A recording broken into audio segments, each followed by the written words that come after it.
equity, mate. I will say this about investing. Everything you do learn is cumulative. What I learned at 20 is useful.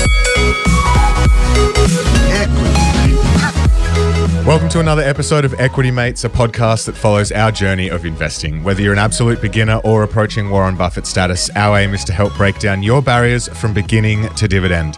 My name is Bryce, and as always, I'm joined by my equity buddy, Ren. How are you going? I'm very good, Bryce. I am very excited for this interview. We are joined by an expert investor and entrepreneur who we have spent a lot of time watching on TV, and we're lucky enough to have him on the show today. That's it. It's our absolute pleasure to welcome Steve Baxter to the studio. Steve, welcome. Thanks, Bryce. Thanks, Alec. Thanks for having me. Great to be here again.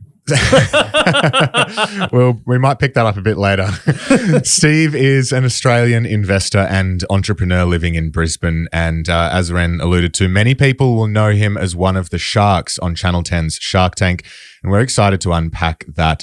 But we're also excited to unpack his life as a serial entrepreneur, investor, and mentor. So we'll start at the top. Steve, your founding story from growing up in rural Queensland to joining the army to being right in the middle of the first tech boom is a great one. So can you just sort of briefly take us through that period of time? Yeah, so to sort of get in there quite quickly, born in Cloncurry in northwest Queensland, grew up in Emerald and Rockhampton in central Queensland, home of the world's best thermal coal, and don't we need some of that now?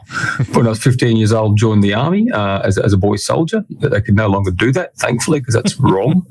But signed up a 9-year contract, 15 years old, and did an electronics apprenticeship. That took me to Albury down in Victoria, Albury-Wodonga, specifically on the Victorian side of the border. And for 3 years there, then back to Brisbane for 3 years and Adelaide for 3 years for my 9 years in the military. Got into computing along that way because that's the sort of way electronics was. We were on the edge of what we call discrete components, actually fixing things with soldering irons as opposed to sort of changing modules and reprogramming software. We were right on the edge of that, so it was a weird time to be in that trade. Came across this really weird operating system called Linux through a user group meeting. Figured you could plug some modems in the back of it and have some people dial up and charge them money for the privilege, and that was the dial-up ISP called SCNet, which we operated in the suburbs of Adelaide. That started in November 94. I got out of the army in September 95. My bosses didn't quite appreciate my second job, would be the best description for it. But that's okay, because I didn't ask them if I could do it because I knew they'd say no, so I just went and did it. Ended up taking on a business partner soon after that, got a great mate of mine, Chris. We sold that business in two tranches between 99 and 2000 to Aussie Mail. Most famously, at the time, was chairman by Malcolm Turnbull. I didn't meet Malcolm until about 2003, though, I have to admit. Came back to Brisbane, met up with a chap I went to school with, Bevan Slattery, and mum's were best mates. They used to work together. We used to play tennis together. Ended up starting a business called, I did a little bit of consulting for him, I suppose, on some money he was trying to raise. And then we started a business together called Pipe Networks, which we ultimately listed on the ASX in 2005. Sold that to TPG Telecom. It settled in March 2010, although it was about a 6-month process. Since then, I've been an investor in early stage, a supporter of and an investor in early stage businesses and tech businesses in Australia. I didn't really want to get back into telecoms because I figured the NBN's buggered that up. I wanted to steer clear of things that made my teeth grind. Well, plenty to unpack there. Maybe get your thoughts on the NBN a little bit later. But Steve, the way we want to approach this interview is sort of in 3 parts. Steve is a founder, then as an investor, and then finally as a mentor. So starting with your time as a founder, you, as you mentioned there, you started and exited multiple businesses, SCNet, Pipe Networks. What have you learnt about founding and then scaling companies from your time as a founder? Well, there's two things there. Founding, they're very two separate things for sure. So there's the founding, which is scary. The first time is scary, exciting, scary. The whole thing. The biggest piece of advice I give based on my journey has been just do it. Just 0 to 1. There's a book, Peter Thiel, is it? I want to say Peter 0 to 1. Yeah. Not really about this, but it's a good analogy. There's a lot to that. There's a lot to be 0 to 1 in that book. But the hardest thing is starting, and then you just get more problems after that. They get somewhat simpler. So get out there and just do it. You never know. Do it with some intelligence. I always tell people things I didn't do along the way is I didn't know enough about just basic bookkeeping. One of those skills, people find this really boring. So what's the one thing you wish you knew before? I wish I knew double entry bookkeeping. The things that make a business go away is running out of money. Yeah. That's to be just find a point on. Lots of things cause that, but that's the ultimate reason they go broke. So that didn't happen to us. It's probably out of luck in the earlier years because we just weren't aware of things you should be doing, I suppose.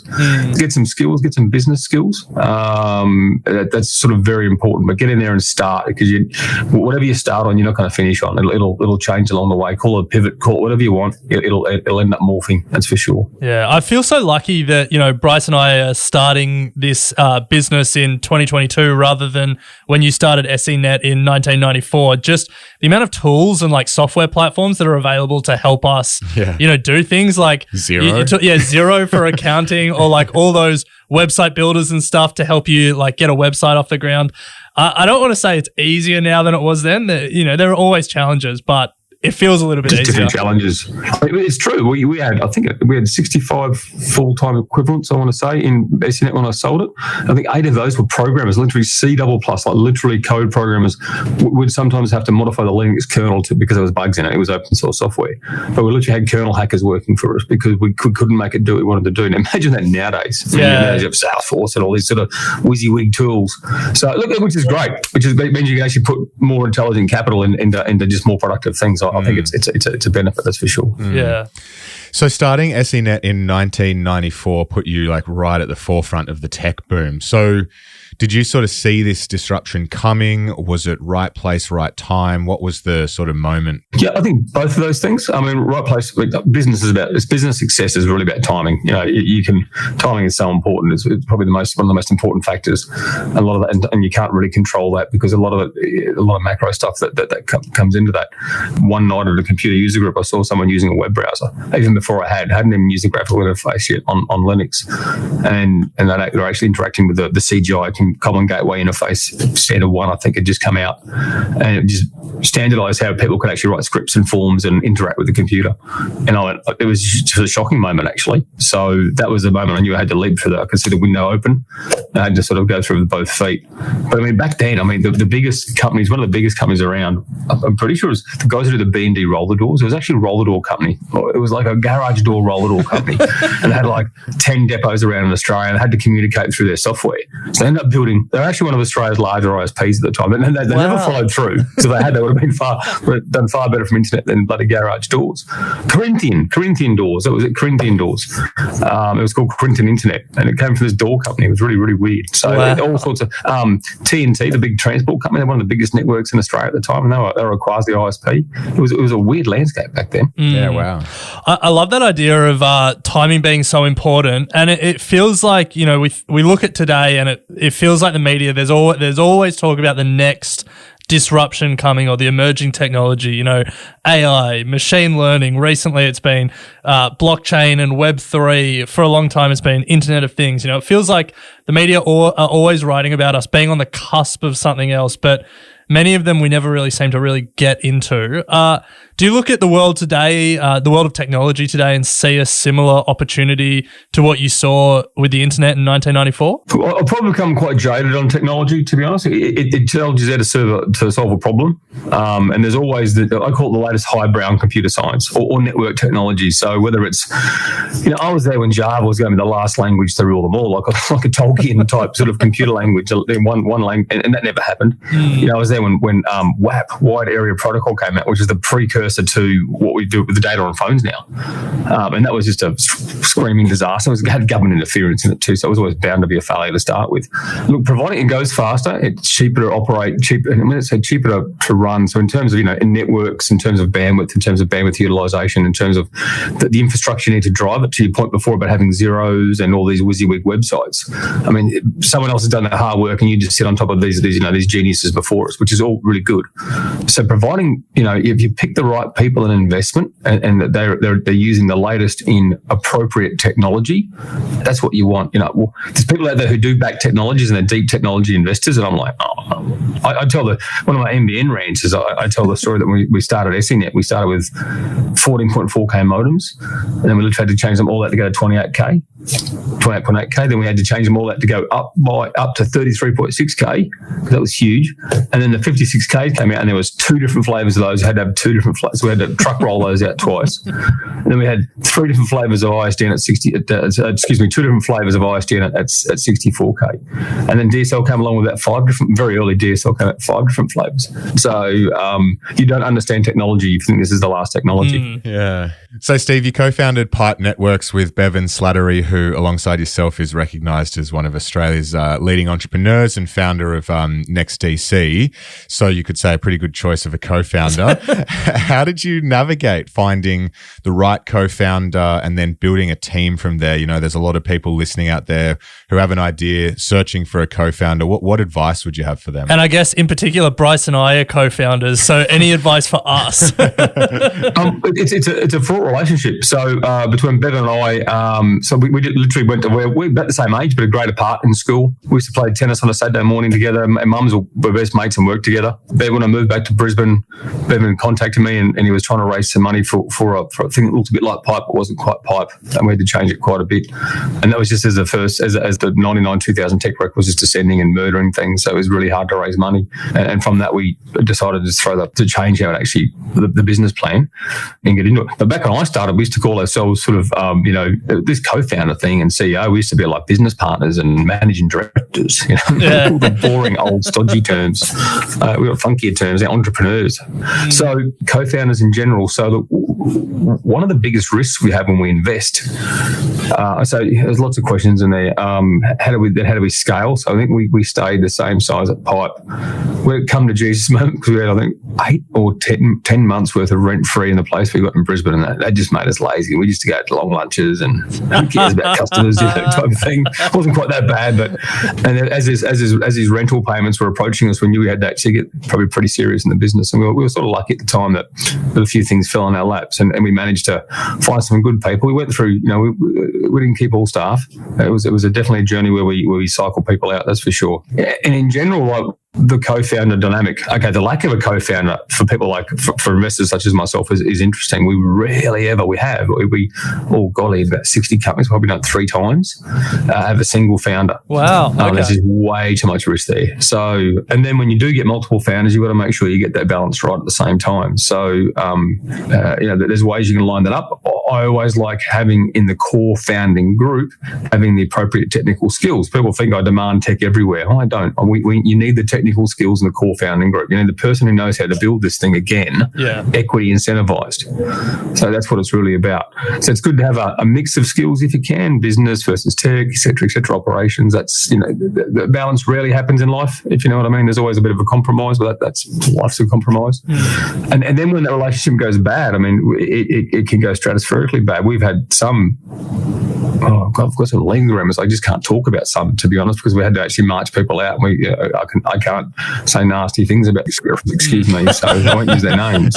But the ones we don't have non-disparagement agreements with, there's been a couple, I shouldn't say, there's been a couple of pleasant ones where the teams have just got together and said, look, we can't do this, can't work together. They've had this amazingly amicable split. Yeah. Okay. Right. And I would say that happens 1 in 4 times. Yeah. The other 3 and 4 times, the stress of a business adds up, and stress does weird things to people. It comes out at 90 degrees. There's a physical force called in gyroscopic called precession. So if your wheel's running really fast and you push it, that force actually comes at 90 degrees to the right. Stress is like that. You push a person a certain way, it comes out in a weird direction, and you can't blame them. A person under stress in a business that maybe not hitting its targets, you can't judge them on that day because that's not their best days, right? So you need to manage that process and manage it well. A lot of it comes down to the setup before, where you want to make sure that the equity incentives are correct. So we're talking about vesting here and other bits and pieces. So there's ways you can mitigate founder bombs, but sometimes you just need to put a big black dog of a lawyer onto one and walk them out of the business, basically. Fair enough. Well, I'll make sure I get my lawyer onto Bryce before he gets us onto mine. Steve, you mentioned there Pipe Networks. You sort of were working on it 1999, 2000, 2001 in the darkest days of the first tech boom. We're seeing that 2022 is shaping up to be quite difficult as well. Yeah, a lot of companies, especially in the States, but now in Australia as well, struggling to raise money, having to freeze hiring, lay people off. Do you have any advice? Have you been sharing any advice with your portfolio companies? Any advice for any budding entrepreneurs listening? Well, it's really weird for how big a smash these things tend to be. They tend to, they're pretty slow motion things. They happen over weeks and months, right? It's not all of a sudden you wake up one day and Dow's down 30. That's taken, 6 weeks, which is pretty slow motion. Yeah. And we're actually in the US 3 weeks ago, late May, mid-May, late May, and when like the NASDAQ fell 4.5% in a day.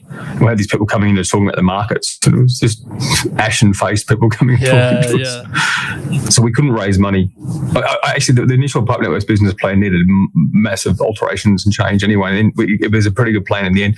And even then, on day 2 we changed it, and day 3 we changed it, as you do with business plans.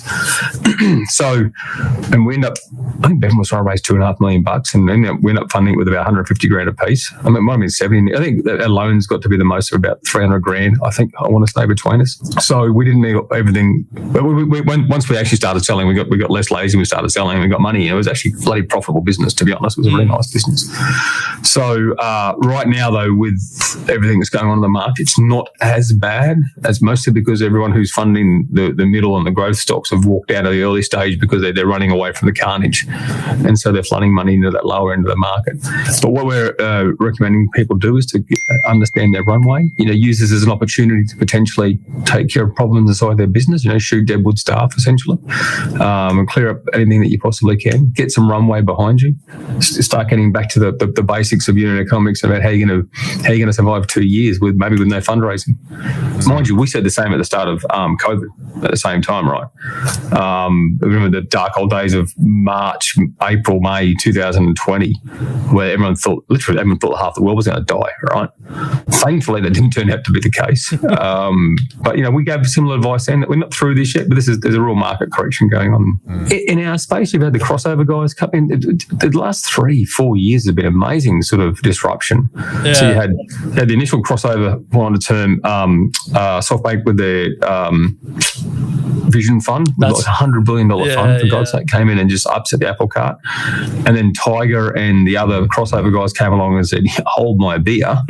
And these guys are doing like in 2021, they did a deal a day. Yeah. In 2020. Yeah. So, and they literally have a 10-minute phone call and offer like a $50 million term sheet. How good. I know. What everyone has come to realise is they also, on the back end of that, they had deployed Bain or some consulting group, BCG or some consulting group, to go in and basically hyper-research the sector, hyper-research the 10 best opportunities, okay. and then turn up like cowboys and just go, Yeah, but they've been smashed this year, so I think they're probably not going to be doing that anytime soon. Well, when we were in the Valley a few weeks back, the level of gloat in so many people about how bad Tiger had been smashed was palpable. Yeah. Jeez. Well, Steve, before we turn to unpacking your sort of experience as an investor, moving on from the founder side, we're just going to take a quick break to hear from our sponsors. So, Steve, you've been a prolific investor here in Australian startups through Right Pedal Studios, River City Labs, and now your current work at 1013. How would you assess the current state of Australia's startup scene? Oh, wow. Asked me that in December last year. It would have been I know. Look, as we speak right now, there's actually a VC conference happening up at Noosa. I want to say in Noosa, Sunshine Coast somewhere. Half our team's there. They're all lolling off to Noosa, God bless them. So, people there's still money out there. So, if you're aware of, in the startup space, it revolves around raising money, to be honest. And a lot of that comes from the standard venture capital model where these guys go and they'll raise from limited partners big piles of money that they've got to deploy over 3 to 5 to 10 years, whatever it might be. And that's what they call the dry powder. That's how much dry powder they've got. So there's a lot of that lying around because there was a lot of money raised last year that hadn't been deployed yet. How they will deploy that will be interesting. Obviously, the VC VC fund's job is to deploy capital to charge fees in order to get to run their business. They're there to invest money.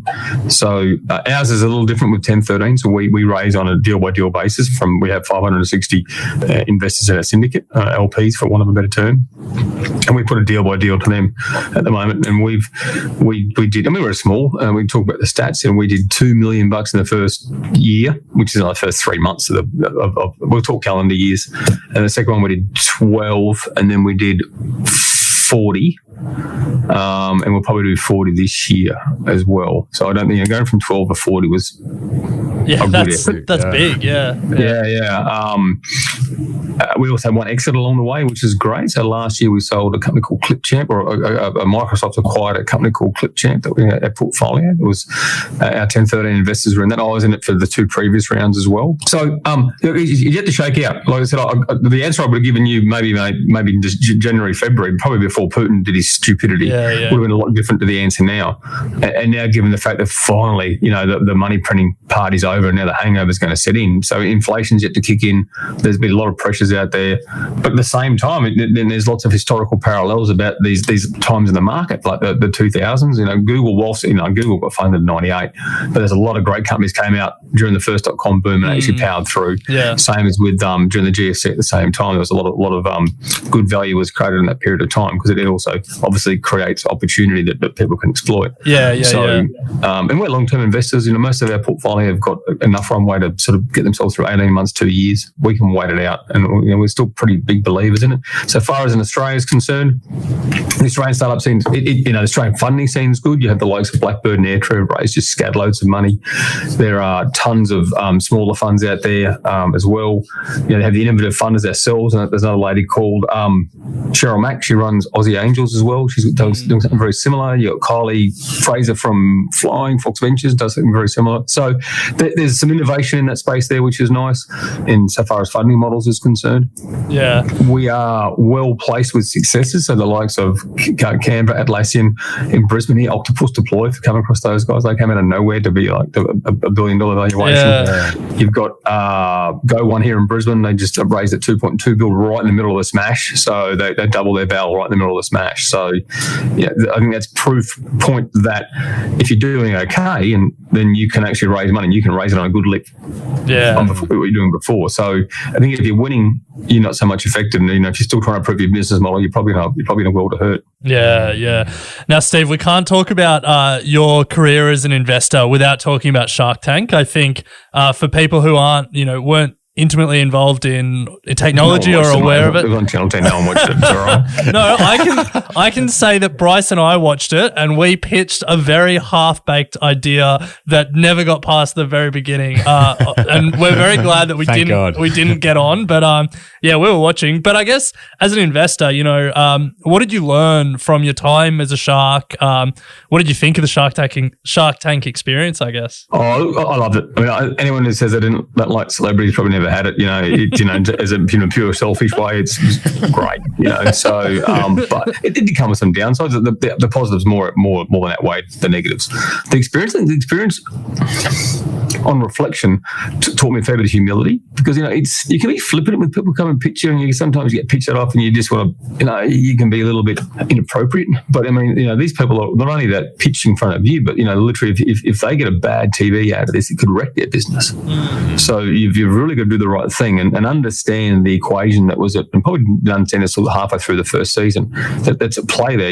that Channel 10's after a good piece of TV, that startup's after a really good TV ad, and I was actually after a good deal, to be honest, as well. So there's a fair bit of tension at play there. Channel 10, I think, did Endemol Shine and Channel 10 between them did a really good job. They portrayed it quite honestly. There's a few things, it was never out of order. There was a few things they probably overemphasised. They're out to make dramatic TV, and mostly and investment pictures are pretty bloody boring things. So good luck to them, right? So, but loved it. Lots of people gave me amazing access to various parts of this, the investment and business in Australia that I wouldn't have otherwise got. So I'm very thankful for it. Yeah, nice. Well, Steve, there's plenty of entrepreneurs in our audience, and You've obviously you've obviously had a lot of pitches come across your desk as well. So what's one thing you wish more startups would do in their pitch process, or perhaps stop doing? So we see about 120 pitches a month that matter, that we would otherwise look at funding, I suppose, of which about 1,000 a year, about 1,200 a year. I probably get to see 250 of those. We do a deal team that filters out to the things we wouldn't otherwise do. So the question is, why do we filter those out? And what annoys me with pitches? I mean, the pitch decks that are too long annoy the shit out of me. How long's too long? Oh, longer than about 7-10 pages. Okay. You know? Nice. Just tell us what problem you're solving. You know, I used to say, like, it's very easy, intro, this is the problem. This is the market. This is how we're solving it. This is about us. You know what I mean? This is you might have some stuff, double the size of market. So there's about 5 to 7 areas in which you might do 1 to 2 slides on. Anything more than that, it's just crap. I shouldn't say that, for early stage businesses that have a great deal don't have a great deal of traction. So, if your business has a great deal of traction and numbers and some stability to it, then you don't come and pitch me for a start. Pitch a bank manager or something like that, right? I don't like people that don't like numbers. And I tell my daughters, I've got a pair of 5 and a 9-year-old, and we've got the times tables up on the wall, and it's a 12, up to 12. It's up to 12, and I call it the square meter of power. And it is. If you can do that in your head and not have to look at it, understand that, you'll be 10 seconds in front of half the people in conversation, because they were still sitting there trying to work out what was what, right? And on small integer mathematics, which is I find personally embarrassing if you can't do it. But I look at numbers and I just go, well, that's wrong. And you can instantly see, just with rules of thumb, you can instantly see what's right and wrong. And then they'll either get indignant, or they'll be wildly wrong. And they can be instantly wrong, and you can chat about that and understand what made their assumptions. That's different to having a lie, or to just not knowing your trade. So mistakes in pitch decks, because when you consider it's a refined product as well, mistakes in pitch decks are really bad. Then it's things like, people sort of say, the one I get the most, and I've got flack over this, and I'd love to find the real answer. People say, there's 2 million small businesses in Australia. And I'm like, I've got 6 of those ABNs myself. There's only 10 million households in this country. I sit back and go, there's 9.2. There was a private MBN destroying the market. 9.2 million owned lines in Australia. Yeah, which is roughly 10 million households, right? Round it up. And so I sit down and go, is 1 every 5 households, is that a small business? When you consider, the numbers that some businesses of employees, some businesses have, and there's 2.4 people per house, and et cetera, you're just like going, I don't know. So people who don't think about the numbers and what it actually means, because it's fundamental to what they're pitching. So you're just getting things wrong in your pitch deck, because let's face it, it's a sexed up lie that you're giving us. It's puffery. It's there to actually convince us that your view on the world is something that we should take care of, and that this problem exists, and we know how to solve it, and we've got the best team over here to solve it too. Yeah. And it's all, they've sexed up, it's puffed up, it's a legal term, puffery. And we get that. So it's our job to see through it. So we research. So when we get a pitch deck in, we'll research, we'll understand, we'll see past the marketing spin and try and drill down. Nice. Love that. Well, if you're an entrepreneur pitching 1013, keep it short, no mistakes, and do not say there's 2 million small businesses in Australia. Don't put any numbers. Maybe put your 12 times tables in. But Steve, look, one thing that really stood out for us when we were watching Shark Tank was that you are very proud of being from Queensland. You love Queensland. I think maybe you were kinder to entrepreneurs from Queensland. That might be controversial. No, well, it was true. You need to stick right. It is TV. It is meant to be a bit of fun. So a few points there. Look, I'm more proud to be an Australian than a Queenslander, but I'm very proud Australian. Carried a rifle for this country for 9 years. So and I'd do it again if they got really desperate, but they'd be pretty desperate, right?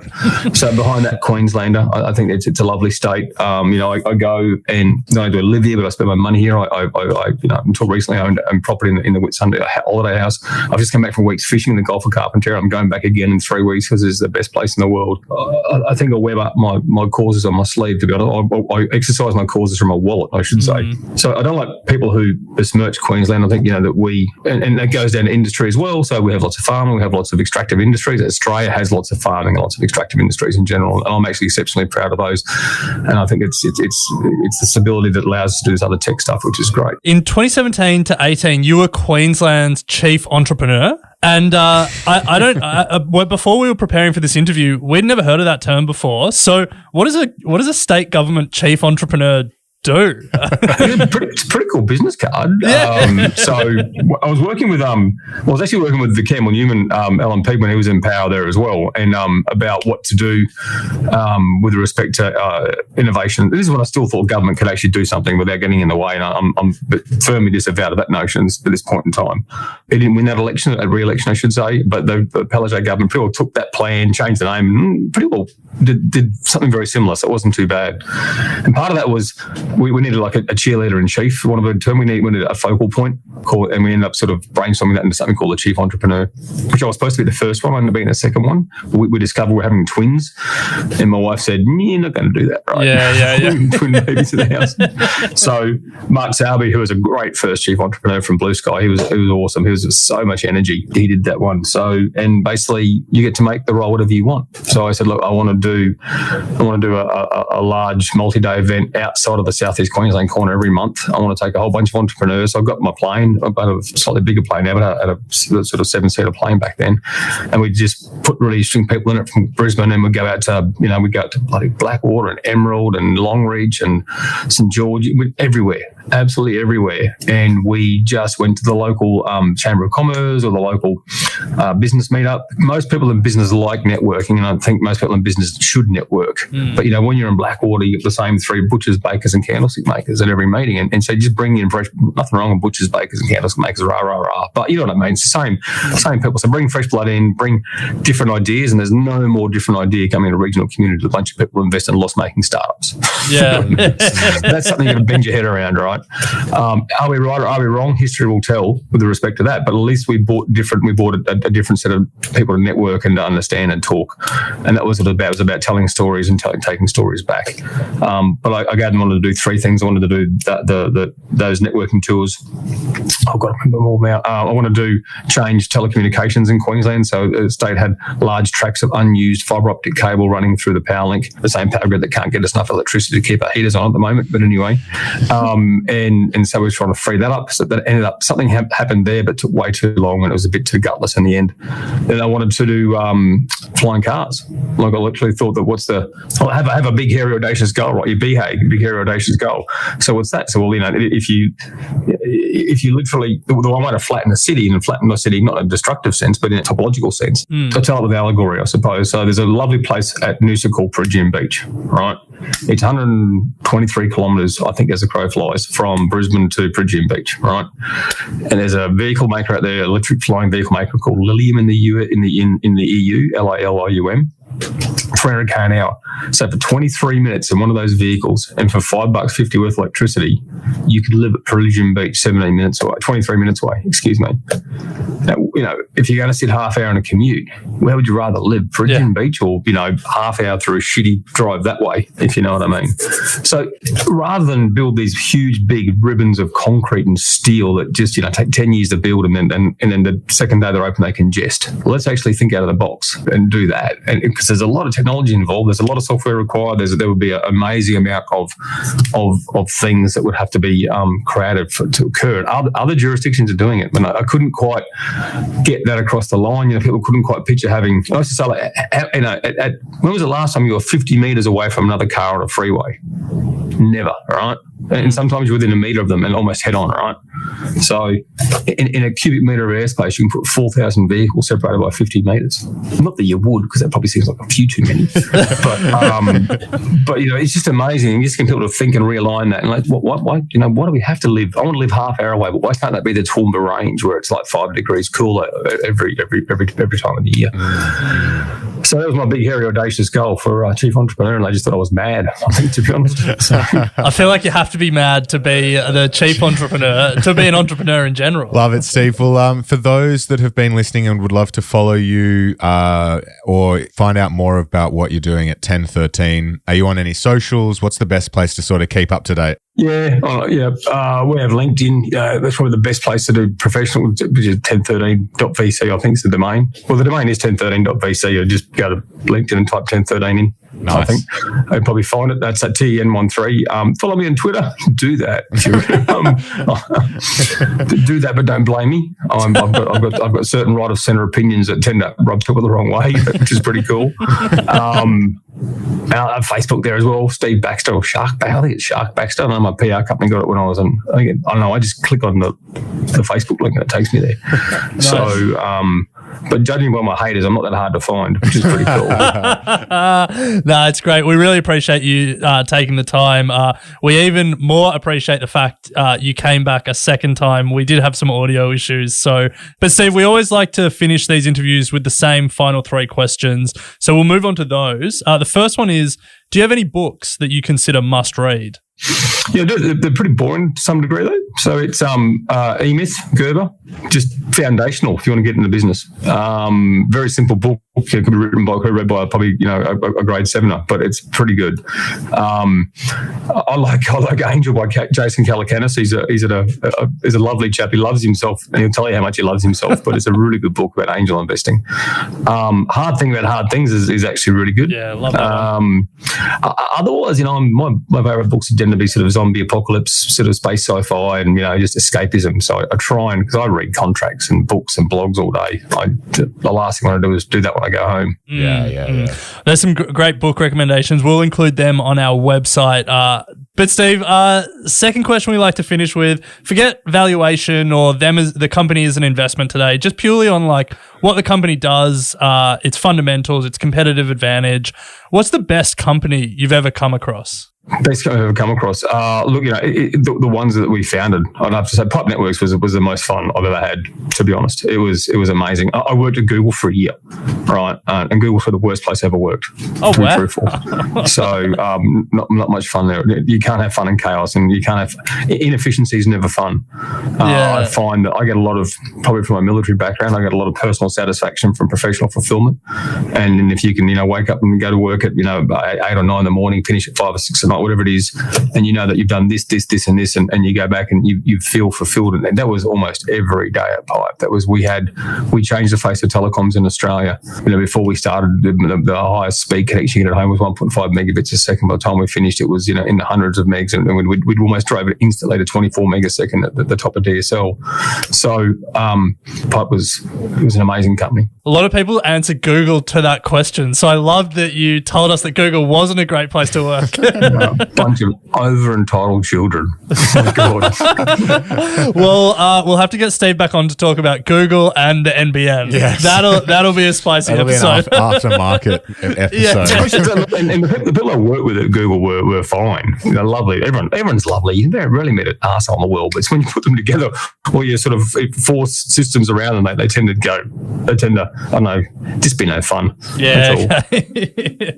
Well, and then Steve, final question. If you think back to your early days, founding SENet, or even before then, as a 15-year-old, signing a 9-year contract to join the army. Not sure how you got away with signing a 9-year contract as a 15-year-old, but what advice would you give to your younger self? With a young family now, it's interesting because I'm thinking more and more about that, right? So I speak a lot at schools. If it was to say, I go to high school, I left the school, people failed grade 11, joined the army, and it all worked out. And I thought, that sounds really bad to say out loud in front of a bunch of kids, because it shouldn't be.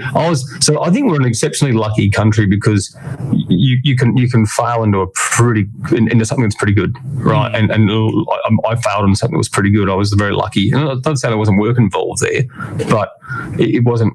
You can recover from poor education or poor choices when you're a young bloke growing up full of hormones and just stupid behaviour, right? I would say go to university, go back to university, for God's sakes, do it easier. There's easier ways to do what I've done. That being said, I think if you like where you are now, I absolutely love where I am now, mostly because of my family situation with beautiful girls. I wouldn't change a bloody thing. And if we told you how we got to that family, it'd be another hour, and it's about every tragedy you can come across. But I wouldn't swap any of that at the same time for where we are now. Well, Steve, thank you so much for joining us for a second time. We certainly appreciate you making the time, and I know that our audience would have taken a lot of inspiration from that episode, particularly those that are at the early stages of their entrepreneur career. So thank you so much. Thanks, fellas, and good luck with your business too, eh? Thank you. Thanks, Pitch me Steve. sometime. I look forward to that. Well, it'll be 4 pages with no numbers, that's for sure. Thanks, Steve. Equity Mates Investing Podcast is a product of Equity Mates Media. All information in this podcast is for education and entertainment purposes only. Equity Mates gives listeners access to information and educational content provided by a range of financial service professionals. It is not intended as a substitute for professional finance, legal, or tax advice. The hosts of Equity Mates Investing Podcast are not financial professionals and are not aware of your personal financial circumstances. Equity Mates Media does not operate under an Australian Financial Services licence and relies on the exemption available under the Corporations Act 2001 in respect of any information or advice given. Before making any financial decisions, you should read the product disclosure statement and, if necessary, consult a licensed financial professional. Do not take financial advice from a podcast or video. For more information, head to the disclaimer page on the Equity Mates website, where you can find ASIC resources and find a registered financial professional near you. In the spirit of reconciliation, Equity Mates Media and the hosts of Equity Mates Investing Podcast acknowledge the traditional custodians of country throughout Australia and their connections to land, sea and community. We pay our respects to their elders, past and present, and extend that respect to all Aboriginal and Torres Strait Islander people today.